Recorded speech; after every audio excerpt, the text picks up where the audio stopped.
தூரம் தூரம் தூரம் என்று சொல்லுவார்கள் சோம்பர்கள், பாரம் விண்ணும் எங்குமாய் பரந்த இப்பிராபரம், ஊரு நாடு காடு தேடி உழன்ற தேடும் ஊமைகால், நேரதாக உம்முளே அறிந்து உணர்ந்து கொள்ளுமே. மண்ணுலகிலும் விண்ணுலகிலும் அண்ட சராசரங்களிலும் பரந்து நிற்கின்றது பரம்பொருள்.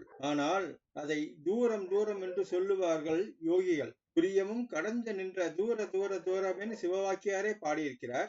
ஆனால் யோக நிலைக்கும் ஞான நிலைக்கும் கூட பெருமளவு வேறுபாடு உண்டு. ஞான நிலையில் சரியை கிரியில் சொல்லக்கூடிய எல்லாமே பொய்யாகவும் புரட்டாகவும் போய் முடியும். ஞான நிலை பாடல்.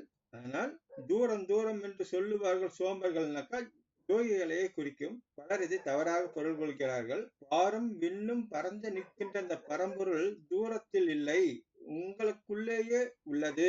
ஆனால் ஊரு நாடு காடு மலை மடு என்று எங்கும் தேடி உழன்று நிற்கும் ஊமைகள். ஊமைகள் அப்படின்னு சொல்லக்கூடியது, அதாவது அவங்க நினைக்கிறத மற்றவங்களுக்கு வாய்மொழியாக சொல்லவும் முடியாது, மற்றவர்கள் கூறக்கூடியதை செவி வழியாக கேட்டு அதை அறிந்து கொள்ளவும் முடியாத நிலையில் இருப்பவர்கள். ஆனால் அந்த மாதிரியான ஊமையாக இருக்கக்கூடிய நீங்கள் உங்களுக்குள்ளே இருக்கக்கூடிய அந்த பரம்பொருளை நேரதாக உணர்ந்து புரியுங்கள் அப்படின்றார் சிவவாக்கியார்.